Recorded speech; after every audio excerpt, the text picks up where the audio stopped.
رئيس الوزراء حمزة oo ka gudbay caqabadii koobaad ee hortaalay muxuu yahay ballanqaadka ra'iisul wasaaraha uu u sameeyay xildhibaanada maanta codka siiyay Rooble oo maanta xilka qaranka uu hayay soo idlaatay fariina u diray Xamse Barre iyo madaxweynaha Soomaaliya Xasan Sheikh oo war ka soo saaray talaabadii maanta baarlamaanka federaalka Soomaaliya qaadeen fadlan sii share garee muuqaalkan sidoo kalena qaybta follow-ga ama subscribe-ka noo saar waa bilaash waxaan idin soo gudbin doonaa dhacdooyinkii ugu dambeeyay ee Soomaaliya iyo dunida baarlamaanka Soomaaliya ayaa maanta meel mariyay ra'iisul wasaarihii magacaawna Xamse Cabdi Barre oo dhawaan Xasan Sheikh Maxamuud xilkaas u soo xushay Sheikh Aadan Madoobe afayeenka golaha shacabka ayaa ku dhawaaqay in dhammaan xildhibaanada kulanka soo xaadiray oo maanta tiradoodu gaaraysay 22 mudane si aqlabiyad leh kalsoonida u siiyeen ra'iisul wasaaraha cusub Xamse ayaa ah xubin ka tirsan xisbiga UDP Xasan Sheikh Maxamuud oo aasaasay wuxuuna ka soo jeedaa beesha Ogaadeena oo Axmed Madoobe ka dhashay waxaana la filayaa inuu dhawaan soo dhiso golo wasiir sidoo kalena baarlamaanka la horkeeni doono si ay iyagana u ansixiyaan ra'iisul wasaaraha cusub ayaa horyaala caqabado badan oo la filayo inuu wax ka qabto iyadoo dawladda cusub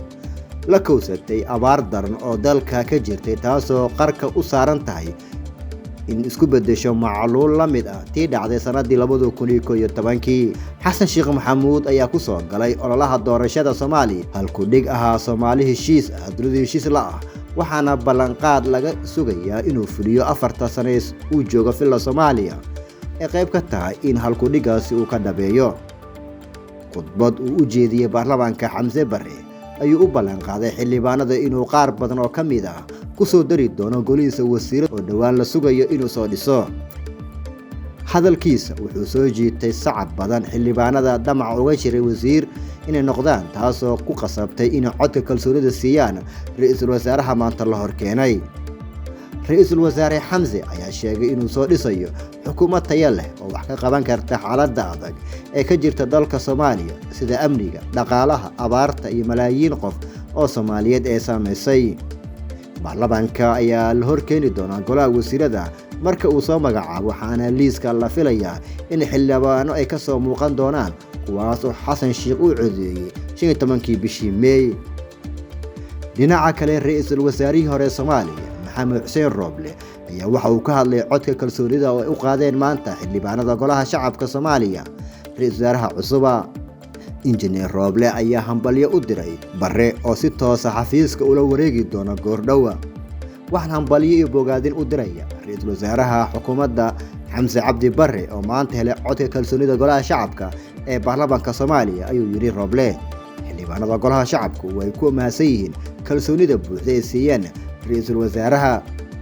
ra'iisul wasaare Xamse Cabdi Barre waxaana la uga barayaa inuu la garab galo mas'uuliyadda iyo waajibaadka qaran ee horyaalla waxaana shacabka Soomaaliyeed iyo hay'adaha kale ay dawladda ka codsanayaan in ra'iisul wasaaraha ay garab ku siiyaan gudashada waajibaadka qaran ayuu yiri Rooble oo ahaa ra'iisul wasaarihii hore Soomaaliya dhinaca kale madaxweynaha Soomaaliya Xasan Sheikh Maxamuud ayaa soo saaray qoraal uga mahadcelinayo xildhibaanada golaha shacabka oo maanta si aqlabiyad leh ku meelmariyay ra'iisul wasaare Xamse ee isagu soo xushay Xasan Sheikh wuxuu ku bogaadiyay xildhibaanada golaha shacabka ansixinta ra'iisul wasaaraha uu soo xulay si uu guda galo dhismaha dawladda cusub sidoo kale Xasan Sheikh Maxamuud ayaa dardaaran culus u jeediyay ra'iisul wasaaraha wuxuuna ugu baaqay inuu soo dhiso xukuumadda dalka ka samatan bixin karta xaaladda hadda lagu jiro waxaan kula dardaarmayaa ra'iisul wasaare Xamse Cabdi Barre inuu soo dhiso xukuumadda ka shaqeysa xoojinta amniga gurmadka abaaraha horumarinta kaabayaasha dhaqaalaha adeegyada bulshada dib u heshiisiinta dhamaystirka dib u eegista dastuurka xoojinta dawladnimada iyo hoggaanka xiriirka diblomaasiyadda Soomaaliya ee leedahay dunida ayuu mar kale ku yiri qoraal ka soo baxay xafiiska madaxweynaha Soomaaliya ayaa lagu yiri ugu dambeyn madaxweyne Xasan waxa uu shacabka Soomaaliyeed ka codsaday inay ku garab siiyaan ra'iisul wasaaraha cusub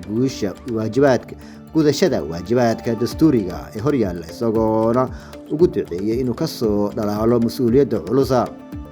ra'iisul wasaaraha cusub ayaa waxa codka kalsoonida siiyay ilaa 220 xildhibaan oo ah dhammaantood kooramka xildhibaanada soo xaadirtay fadhiga mana jirin xildhibaan diiday ama ka aamusay sida uu sheegay gudoomiyaha golaha shacabka Sheikh Aadan Madoobe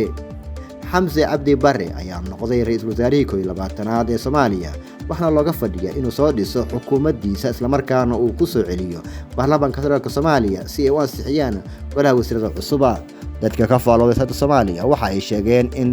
ra-iisul wasaarahan cusub ay horyaalaan caqabado waaweyn kuwaas oo u baahan inuu ka horgudbo idan caqabadii koowaad uu maanta ka gudbay oo ah in uu kalsoonida codkooda helay xildhibaanada madasha fadhiday.